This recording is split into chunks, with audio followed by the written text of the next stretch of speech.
अध्याय 8 मूल अधिकार पेज नंबर 84। अब हम अनुच्छेद 32 एवं 226 में उल्लिखित विभिन्न प्रकार के रिटों के अभिप्राय एवं अक्षेत्र को समझेंगे। बंदी प्रत्यक्षीकरण इसे लैटिन भाषा से लिया गया है, जिसका शाब्दिक अर्थ होता है शरीर को प्रस्तुत किया जाए। यह उस व्यक्ति के संबंध में न्यायालय द्वारा जारी आदेश है जिसे दूसरे द्वारा हिरासत में रखा गया है। उसे न्यायालय के सामने प्रस्तुत किया जाए, तब न्यायालय मामले की जांच करता है। यदि हिरासत में लिए गए व्यक्ति का मामला अवैध है तो उसे स्वतंत्र किया जा सकता है। इस तरह यह किसी व्यक्ति को जबरन हिरासत में रखने के विरुद्ध है। बंदी प्रत्यक्षीकरण की रिट सार्वजनिक प्राधिकरण हो या व्यक्तिगत, दोनों के खिलाफ जारी किया जा सकता है। यह रिट तब जारी नहीं की जा सकती यह रिट तब जारी नहीं किया जा सकता है जब यदि हिरासत कानून सम्मत है, कार्यवाही किसी विधानमंडल या न्यायालय की अवमानना के तहत हुई हो, न्यायालय के द्वारा हिरासत एवं हिरासत न्यायालय के न्याय क्षेत्र से बाहर हुई हो। परमादेश इसका शाब्दिक अर्थ है हम आदेश देते हैं। यह एक नियंत्रण है जिसे न्यायालय द्वारा सार्वजनिक अधिकारों को जारी किया जाता है ताकि उनसे उनके कार्यों और उसे नकारने के संबंध में पूछा जा सके। इसे किसी भी सार्वजनिक इकाई, निगम, अधीनस्थ न्यायालयों, प्राधिकरणों या सरकार के खिलाफ समान उद्देश्य के लिए जारी किया जा सकता है। परमादेश रिट जारी नहीं किया जा सकता निजी व्यक्तियों या इकाई के विरुद्ध ऐसे विभाग जो गैर संवैधानिक हैं, जब कर्तव्य विवेकानुसार हो, जरूरी नहीं। संविदात्मक दायित्व को लागू करने के विरुद्ध, भारत के राष्ट्रपति या राज्यों के राज्यपाल के विरुद्ध और उच्च न्यायालय के मुख्य न्यायाधीश जो न्यायिक क्षमता में कार्यरत हैं। प्रतिषेध इस शब्द का अर्थ है रोकना। इसे किसी उच्च न्यायालय द्वारा अधीनस्थ न्यायालयों को या अधिकरणों को अपने न्याय क्षेत्र से उच्च न्यायिक कार्यों को करने से रोकने के लिए जारी किया जाता है। जिस तरह परमादेश सीधे सक्रिय रहता है, प्रतिषेध ने सीधे सक्रिय नहीं रहता। प्रतिषेध संबंधी रिट सिर्फ न्यायिक एवं अर्ध न्यायिक प्राधिकरणों के विरुद्ध ही जारी किए जा सकते हैं। यह प्रशासनिक प्राधिकरणों, विधायी निकायों एवं निजी व्यक्ति या निकायों के लिए उपलब्ध नहीं है। उत्प्रेषण इसका शाब्दिक अर्थ है प्रमाणित होना या सूचना देना। यह एक उच्च न्यायालय द्वारा एक निचली अदालत या अधिकरण को एक केस में उत्तरार्ध द्वारा पारित आदेश को रद्द करने के लिए जारी किया जाता है। यह अधिकार क्षेत्र से अधिक या अधिकार क्षेत्र की कमी के आधार पर जारी किया जाता है। इस प्रकार निषेध रिट की तरह उत्प्रेषण रिट भी एक न्यायिक रिट है, हालांकि उन्हें निचली अदालत या न्यायाधिकरण के समक्ष कार्यवाही के विभिन्न चरणों में जारी किया जाता है। कार्यवाही को आगे जारी रखने से रोकने के लिए अंतिम आदेश पारित करने से पहले अनिषेधाज्ञा जारी की जाती है, जबकि उत्प्रेषण अंतिम आदेश पारित होने के बाद उसी को रद्द करने के लिए जारी किया जाता है। निषेध की तरह उत्प्रेषण केवल न्यायिक और अर्ध न्यायिक प्राधिकरणों के खिलाफ जारी किया जा सकता है। इसी तरह प्रशासनिक प्राधिकरणों, विधायी निकायों और निजी व्यक्तियों या निकायों के विरुद्ध प्रमाण पत्र भी उपलब्ध नहीं है। अधिकार परीक्षा शाब्दिक संदर्भ में इसका अर्थ किसी प्राधिकृत या वारंट के द्वारा है। इसे न्यायालय द्वारा किसी व्यक्ति द्वारा सार्वजनिक कार्यालय में दायर अपने दावे की जांच के लिए जारी किया जाता है। अतः यह किसी व्यक्ति द्वारा लोक कार्यालय के अवैध अनाधिकार ग्रहण करने को रोकता है। इस रिट को पूरक सार्वजनिक कार्यालयों के मामले में तब जारी किया जा सकता है जब उसका निर्माण संवैधानिक हो। इसे मंत्रित्व कार्यालय या निजी कार्यालय के लिए जारी नहीं किया जा सकता। इस रिट की मांग कोई भी सार्वजनिक विचारधारा वाले व्यक्ति द्वारा की जा सकती है और यह जरूरी नहीं कि पीड़ित व्यक्ति द्वारा की जाए। सशस्त्र बल एवं मूल अधिकार अनुच्छेद 33 संसद को यह अधिकार देता है कि वह सशस्त्र बलों, अर्धसैनिक बलों, पुलिस बलों, खुफिया एजेंसियों एवं अन्य के मूल अधिकारों पर युक्तियुक्त प्रतिबंध लगा सके। इस व्यवस्था का उद्देश्य उन्हें समुचित कार्य करने और उनके बीच अनुशासन बनाए रखना है। अनुच्छेद 33 के अंतर्गत विधि निर्माण का अधिकार सिर्फ संसद को है, न कि राज्य विधानमंडल को। इस तरह के संसद द्वारा बनाए गए कानून को किसी न्यायालय में किसी मूल अधिकार के उल्लंघन के संबंध में चुनौती नहीं दी जा सकती है। इसी तरह संसद ने सैन्य अधिनियम 1950, सैन्य अधिनियम 1950, नौसैन्य अधिनियम 1950, वायु सैन्य अधिनियम 1950, पुलिस बल अधिकारों पर निषेध अधिनियम 1966, सीमा सुरक्षा बल अधिनियम आदि प्रभावी बनाए। ये अभिव्यक्ति की स्वतंत्रता, संगठन बनाने के अधिकार, श्रमिक संघों या राजनीतिक संगठनों का सदस्य बनने का अधिकार, प्रेस से मुखातिब होने का अधिकार, सार्वजनिक बैठकों या प्रदर्शन का अधिकार आदि पर रोक लगाते हैं। सेना बलों के सदस्य अभिव्यक्ति का अभिप्राय, इसमें वो कर्मचारी भी शामिल हैं जो सेना में नाई, बढ़ई, मैकेनिक, बावर्ची, चौकीदार, बूट बनाने वाला, दर्जी आदि का कार्य करते हैं। अनुच्छेद 32 के अंतर्गत निर्मित संसदीय विधि, जहाँ तक मूल अधिकारों को लागू करने का संबंध है, कोर्ट मार्शल को उच्चतम न्यायालय और उच्च न्यायालयों के रिट अक्षताधिकार से अपवर्जित करती है। मार्शल लॉ एवं मूल अधिकार। अनुच्छेद 34 मूल अधिकारों पर तब प्रतिबंध लगाता है जब भारत में कहीं भी मार्शल लॉ लागू हो। यह संसद को इस बात की शक्ति देता है कि किसी भी सरकारी कर्मचारी को या अन्य व्यक्ति को उसके द्वारा किए जाने वाले कार्य की व्यवस्था को बरकरार रखे या पुनर्निर्मित करे। संसद किसी मार्शल लॉ वाले क्षेत्र में जारी दंड या अन्य आदेश को वैधता प्रदान कर सकता है। संसद द्वारा बनाए गए क्षतिपूर्ति अधिनियम को किसी न्यायालय में केवल इस आधार पर चुनौती नहीं दी जा सकती कि वह किसी मूल अधिकार का उल्लंघन है।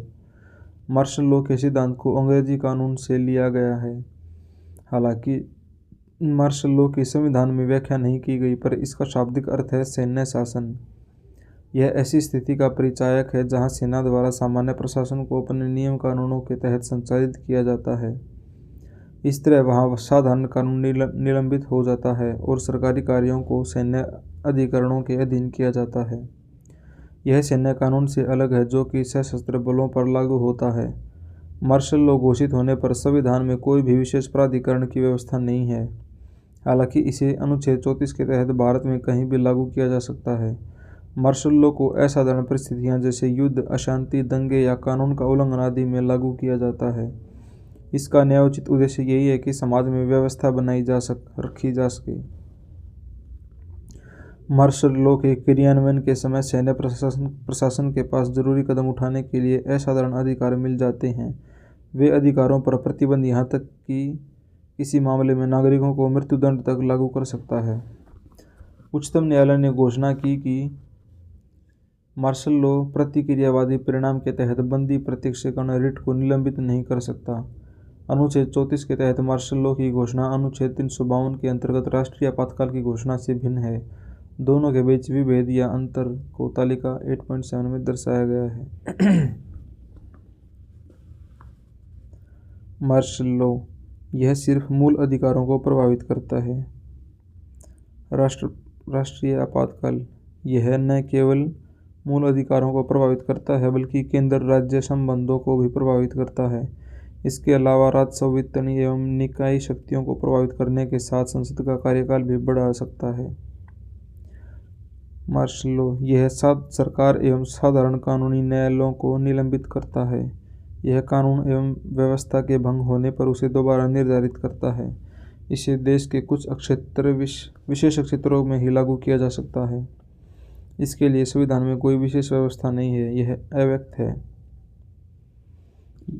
राष्ट्रीय आपातकाल यह सरकार एवं सामान्य कानूनी न्याय को जारी रखता है। यह सिर्फ 3 आधारों पर ही लागू हो सकता है: युद्ध, बाहरी आक्रमण या सशस्त्र विद्रोह। इसे पूरे देश या देश के किसी हिस्से में लागू किया जा सकता है।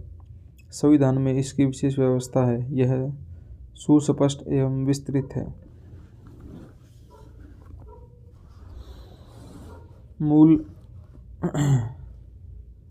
कुछ मूल अधिकारों का प्रभाव। अनुच्छेद 35 केवल संसद को कुछ विशेष मूल अधिकारों को प्रभावी बनाने के लिए कानून बनाने की शक्ति प्रदान करता है। यह अधिकार राज्य विधानमंडल को नहीं प्राप्त है। यह व्यवस्था सुनिश्चित करती है कि भारत में मूल अधिकारों एवं दंड व उनके प्रकार में एकता है। इस दिशा में अनुच्छेद 35 निम्नलिखित व्यवस्था करता है। संसद के पास निम्नलिखित मामलों में कानून बनाने का अधिकार होगा। किसी राज्य या केंद्र शासित या स्थानीय या अन्य प्राधिकरण में किसी रोजगार या नियुक्ति हेतु निवास की व्यवस्था। मूल अधिकारों के क्रियान्वयन के लिए निर्देश, आदेश, रिट जारी करने के लिए उच्चतम एवं उच्च न्यायालयों को छोड़कर अन्य न्यायालयों को सशक्त बनाना। सशस्त्र बलों, पुलिस बलों आदि के सदस्यों के मूल अधिकारों पर प्रतिबंध। किसी सरकारी कर्मचारी या अन्य व्यक्ति को किसी क्षेत्र में मार्शल लॉ के दौरान किसी कृत्य हेतु क्षतिपूर्ति देना। संसद के पास मूल अधिकारों के तहत दंडित करने के लिए कानून बनाने का अधिकार होगा। इसमें निम्नलिखित शामिल है। अस्पृश्यता अनुच्छेद 17 एवं मानव के दुर्व्यवहार और बलात्श्रम का प्रतिषेध अनुच्छेद 23। इसके अतिरिक्त संसद संविधान के लागू होने के बाद उपरोक्त कार्यों के तहत दंड के लिए कानून बनाती है। इस तरह से संसद के लिए अनिवार्य किया जाता है कि वह ऐसे कानून बनाए। उपरोक्त वर्णित मामलों के संदर्भ में संविधान के अस्तित्व में आने के समय प्रभावी कोई विधि तब तक प्रभावी रहेगी जब तक संसद द्वारा इसे परिवर्तित या निरसित या संशोधित नहीं किया जाता। यह उल्लेखनीय होना चाहिए कि अनुच्छेद 35 संसद के उपरोक्त विषयों पर कानून बनाने का संविधान सुनिश्चित करता है। यद्यपि इनमें से कुछ अधिकार राज्य विधानमंडल के पास भी होते हैं। संपत्ति के अधिकार की वर्तमान स्थिति। वास्तव में संविधान के भाग 3 में उल्लिखित 7 मूल अधिकारों में से संपत्ति का अधिकार एक था। अनुच्छेद 19(1) च एवं अनुच्छेद 31 में वर्णित था। अनुच्छेद 19(1) च प्रत्येक नागरिक को संपत्ति को अधिग्रहण करने, उसको रखने एवं निपटाने की गारंटी देता था, जबकि दूसरी तरफ अनुच्छेद 31 प्रत्येक व्यक्ति को, चाहे वह नागरिक हो या गैर नागरिक हो, को अपनी संपत्ति वचन करने के खिलाफ अधिकार प्रदान करता है। इसमें यह व्यवस्था है कि बिना विधि सम्मत कानून के कोई भी संपत्ति पर अधिकार नहीं जताएगा। यह राज्य को किसी व्यक्ति की संपत्ति अधिग्रहण कर 2 शर्तों के आधार पर शक्ति प्रदान करता है। इसे सार्वजनिक उद्देश्य के लिए किया जाना चाहिए और इसका हर्जाना उसके मालिक को दिया जाना चाहिए। संविधान लागू होने के समय से ही संपत्ति का मूल अधिकार सबसे अधिक विवादास्पद रहा। इसके कारण संसद व उच्चतम न्यायालय के बीच विवाद उत्पन्न हुआ। इस पर कई सारे संविधान संशोधन हुए। उनमें पहला, चौथा, 7वां, 25वां, 39वां, 40वां एवं 42वां संशोधन शामिल है। इन संशोधनों के द्वारा अनुच्छेद 31 का 31 ख और 31 ग को जोड़ा गया और समय समय पर उच्चतम न्यायालय के फैसलों को इस विवादास्पद अधिकार के संबंध में कम किया गया। इनमें से अधिकतर मामले निजी संपत्ति के लिए अनुरोध, उनके अधिग्रहण एवं उनके क्षतिपूर्ति के भुगतान के संबंध में थे। इस प्रकार 44वें संशोधन अधिनियम 1978 द्वारा मूल अधिकारों में से संपत्ति के अधिकार को भाग 3 में अनुच्छेद 19(1) च और अनुच्छेद 31 को निरस्त किया गया। संपत्ति का अधिकार शीर्षक के तहत भाग 12 में नए अनुच्छेद 301 को शुरू किया गया। इसमें व्यवस्था दी गई कि कोई भी व्यक्ति कानून के बिना संपत्ति से वंचित नहीं किया जाएगा। इस तरह संपत्ति का अधिकार अब भी एक कानूनी या संवैधानिक अधिकार है। यद्यपि यह कोई मूल अधिकार नहीं है, यह संविधान के मूल ढांचे का भी हिस्सा नहीं है। संपत्ति का अधिकार एक विधिक अधिकार की तरह, जैसा कि मूल अधिकारों से अलग, निम्नलिखित तरीकों से लागू होता है। इसे बिना संविधान संशोधन के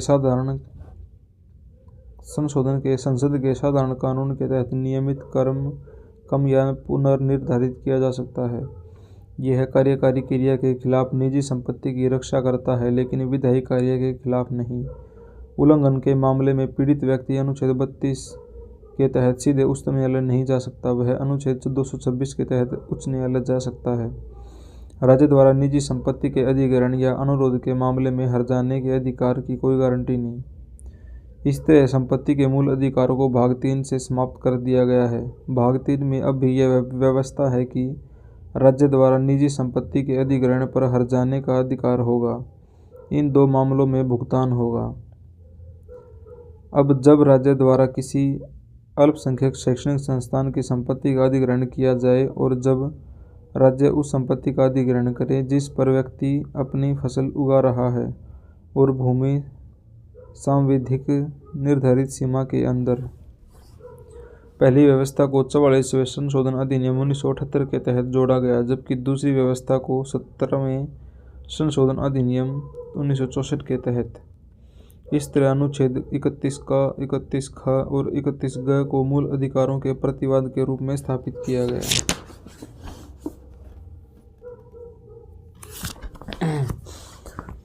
मूल अधिकारों के अपवाद। संपदाओं आदि के अर्जन के लिए उपबंध करने वाली विधियों की व्यावृत्ति। अनुच्छेद 31 क विधियों की 5 श्रेणियों से व्यावृत्ति प्रदान करता है कि इन्हें अनुच्छेद 14 विधि के समक्ष समता और विधियों की समान संरक्षण और अनुच्छेद 19 वाक स्वतंत्रता, सम्मेलन, संचरण इत्यादि के संबंध में मूल अधिकारों की रक्षा द्वारा प्रदत्त मूल अधिकारों के उल्लंघन के आधार पर चुनौती और अवैध नहीं ठहराया जा सकता। राज्य द्वारा संपदाओं का अधिग्रहण और संबंधित अधिकार। राज्य द्वारा संपत्ति के प्रबंधन का दायित्व संभालना, निगमों का सम्मिश्रण, निगमों के शेयरधारकों या निदेशकों के आधार का पुनर्निर्धारण या संपत्ति, खनन पट्टे का पुनर्निर्धारण या उनकी संपत्ति। अनुच्छेद 31 ग राज्य को न्यायिक समीक्षा से उन्मुक्ति प्रदान नहीं करता जब इसे राष्ट्रपति के विचारार्थ आरक्षित रखा गया हो और इसे सहमति प्राप्त हो गई हो। यह अनुच्छेद इस बात की भी व्यवस्था करता है कि राज्य अधिगृहित ऐसी भूमि की जिसका उपयोग कोई व्यक्ति सांविधिक निर्धारित सीमा के अंदर और फसल उत्पादन के लिए कर रहा होगा, बाजार मूल्य के अनुसार क्षतिपूर्ति देगा। कुछ अधिनियमों और विनियमों का विधि मान्यकरण। अनुच्छेद 31 ख 9वीं अनुसूची में उल्लिखित अधिनियमों एवं नियमों को व्यावृत्ति प्रदान करता है। इस तरह अनुच्छेद 31 ख का क्षेत्र 31 क से ज़्यादा विस्तृत है।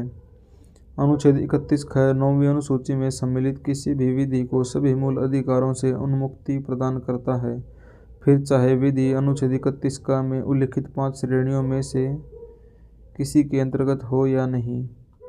हालांकि केशवानंद भारती केस 1973 में उच्चतम न्यायालय ने नियम दिया कि 9वीं अनुसूची में शामिल अधिनियम और विनियम शर्त की बुनियादी संरचना के उल्लंघन के आधार पर चुनौती के लिए खुले हैं। इसके बाद में वामन राव केस 1980 में न्यायालय द्वारा स्पष्ट किया गया था, जिसमें उसने कहा था कि 24 अप्रैल 1973 केशवानंद भारती केस में फैसले की तारीख के बाद 9वीं अनुसूची में शामिल विभिन्न अधिनियम और विनियम केवल तभी वैध हैं जब वे संविधान के मूल ढांचे को नुकसान नहीं पहुंचाते हैं। फिर से IR कोएल्हो केस 2007 में उच्चतम न्यायालय ने उपरोक्त दृष्टिकोण की पुष्टि की। इस मामले में न्यायालय ने फैसला सुनाया कि 9वीं अनुसूची में शामिल कानूनों की न्यायिक समीक्षा से कोई व्यापक प्रतिरक्षा नहीं हो सकती है। इसे माना कि न्यायिक समीक्षा संविधान की एक मूल विशेषता है और इसे 9वीं अनुसूची के तहत एक कानून बनाकर इसे हटाया नहीं जा सकता है। इसमें कहा गया कि 24 अप्रैल 1973 के बाद 9वीं अनुसूची के तहत रखे गए कानून अगर वे अनुच्छेद 14, 15, 19 और 21 या संविधान के मूल ढांचे के तहत गारंटीकृत मौलिक अधिकारों का उल्लंघन करते हैं तो उन्हें न्यायालय में चुनौती दी जा सकती है। मूलतः 1951 में 9वीं सूची में सिर्फ 13 अधिनियमों एवं विनियमों को रखा गया था, लेकिन इस समय इनकी संख्या 282 हो गई है। इनमें राज्य विधानमंडल के अधिनियम एवं विनियम हैं जो भू सुधार से संबंधित हैं तथा जमींदारी व्यवस्था को समाप्त करना और संसद के कार्यक्षेत्र के अन्य मामले शामिल हैं। कुछ निदेशक तत्वों को प्रभावी करने वाली विधियों की व्यावृत्ति। 25वें संशोधन अधिनियम 1971 द्वारा यथासमाहित अनुच्छेद 31 ग में निम्नलिखित 2 उपबंध हैं। कोई भी कानून जिनमें अनुच्छेद 39 ख अथवा ग में विनिर्दिष्ट समाजवादी निर्देशक सिद्धांतों को लागू करने की मांग की गई है। अनुच्छेद 14 विधि के समक्ष समता और समान कानूनी संरक्षण अथवा अनुच्छेद 19 सभा करने, देश भर में घूमने आदि के संबंध में 6 अधिकारों की रक्षा द्वारा प्रदत्त मौलिक अधिकारों के उल्लंघन के आधार पर अमान्य घोषित नहीं होगा। कोई भी विधि जो यह घोषणा करे कि यह किसी नीति को प्रभावी करने हेतु है, उसे किसी भी न्यायालय में इस आधार पर चुनौती दी जा सकती है कि यह ऐसी नीति को प्रभावी नहीं करता है। केशवानंद भारती मामले 1973 में उच्चतम न्यायालय ने ख प्रावधान को संविधान की महत्वपूर्ण विशेषता न्यायिक समीक्षा के आधार पर गैर संवैधानिक बताया गया, हालांकि क प्रावधान को संवैधानिक एवं वैध माना गया। 42वें संशोधन अधिनियम 1976 ने अनुच्छेद 31 ग के उपरोक्त पहले प्रावधान के क्षेत्र में न केवल अनुच्छेद 39 ख या ग में बल्कि संविधान के भाग 4 में वर्णित किसी निदेशक तत्व को लागू करने के लिए किसी विधि की अपनी संरक्षा में सम्मिलित कर विस्तृत किया। हालांकि इस प्रकार इस विस्तार को उच्चतम न्यायालय द्वारा मिनर्वा मिल्स मामले 1980 में असंवैधानिक एवं अवैध घोषित किया गया। अनुच्छेद 31 ग किसी राज्य के कानून को न्यायिक समीक्षा से तब तक मुक्त नहीं करता जब तक कि इसे राष्ट्रपति के विचार के लिए आरक्षित नहीं किया गया है और उनकी सहमति प्राप्त नहीं हुई है। मूल अधिकारों की आलोचना। संविधान के भाग 3 में वर्णित मूल अधिकारों की व्यापक एवं मिश्रित आलोचनाएं भी हुई हैं। आलोचकों के तर्क इस प्रकार हैं। व्यापक सीमाएं। ये असंख्य अपवादों, प्रतिबंधों, गुणों एवं व्याख्याओं के विषय हैं। इस तरह आलोचकों ने इस बात का उल्लेख किया है कि एक तरफ तो संविधान मूल अधिकार प्रदान करता है और दूसरी तरफ उन्हें छीन लेता है। जसपत राय कपूर इस संबंध में कहते हैं कि मूल अधिकारों के भाग को इस तरह कहा जाना चाहिए। मूल अधिकारों की सीमाएं या मूल अधिकार एवं उसमें निहित सीमाएं। कोई सामाजिक एवं आर्थिक अधिकार नहीं। यह सूची व्यापक नहीं है। इसमें मुख्यतः राजनीतिक अधिकारों का उल्लेख है। इसमें महत्वपूर्ण सामाजिक एवं आर्थिक अधिकारों की व्यवस्था नहीं है, जैसे सामाजिक सुरक्षा का अधिकार, काम का अधिकार, रोजगार का अधिकार, विश्राम एवं सुविधा का अधिकार आदि। ये अधिकार उन्नत लोकतांत्रिक देशों के नागरिकों को प्राप्त हैं। समाजवादी प्रावधानों जैसे रूस एवं चीन में भी ऐसे अधिकारों की व्यवस्था है। स्पष्टता का अभाव। इनकी व्याख्या अस्पष्ट, अनिश्चित एवं धुंधली है। कई अभिव्यक्तियां एवं शब्द जैसे लोक व्यवस्था, अल्पसंख्यक, उचित प्रतिबंध, सार्वजनिक हित आदि से ही व्याख्यायित नहीं है। इनको समझाने के लिए जिस भाषा का प्रयोग किया गया वह एक आम आदमी के समझने के लिए काफ़ी जटिल है।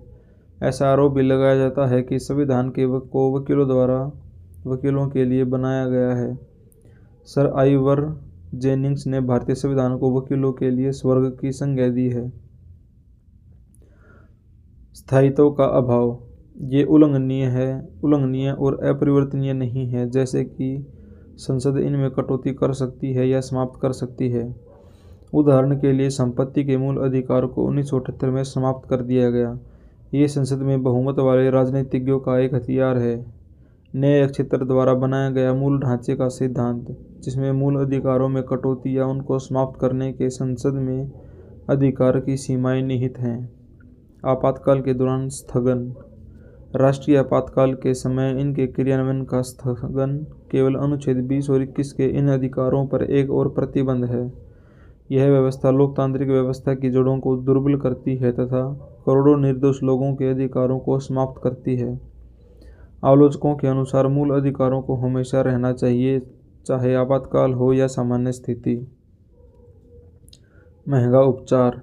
न्यायपालिका को इन अधिकारों की रक्षा एवं विधानमंडल व कार्यपालिका द्वारा इस पर हस्तक्षेप के विरुद्ध जिम्मेदार बनाया गया है, लेकिन न्यायिक प्रक्रिया आम आदमी के लिए काफ़ी खर्चीली है।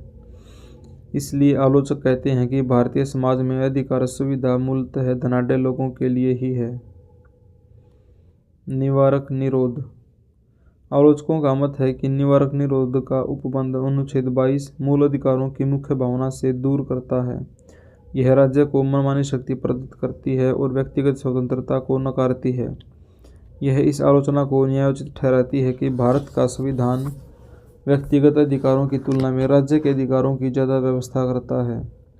किसी भी लोकतांत्रिक देश में निवारक निरोध को भारत की तरह संविधान का आंतरिक भाग नहीं बनाया गया है, प्रतिमान दर्शन नहीं। कुछ आलोचकों के अनुसार मूल अधिकारों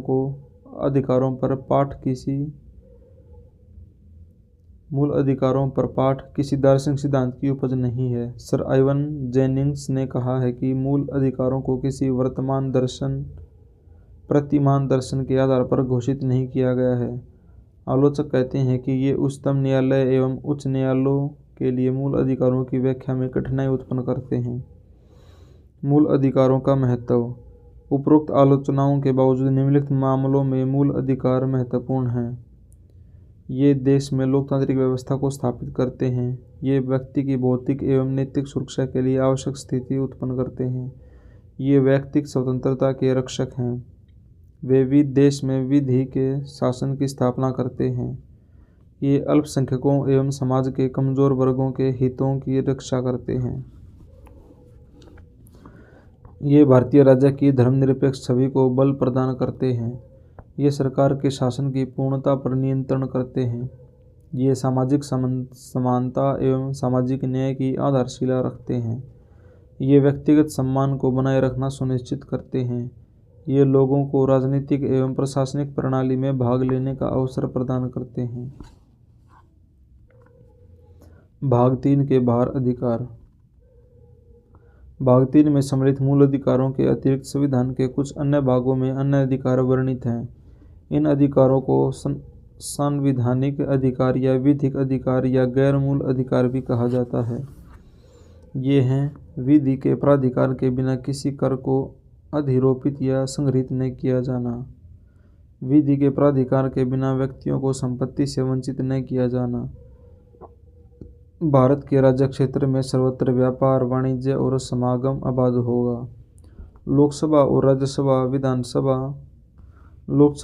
राज्य विधानसभा के चुनाव वयस्क मताधिकार के आधार पर होंगे। यद्यपि उपरोक्त अधिकार समान रूप से न्यायोचित हैं, पर यह मूल अधिकारों से भिन्न है। मूल अधिकार का उल्लंघन होने पर दुखी व्यक्ति अनुच्छेद 32, जो कि स्वयं में मूल अधिकार है, के अंतर्गत सीधे सर्वोच्च न्यायालय जा सकता है।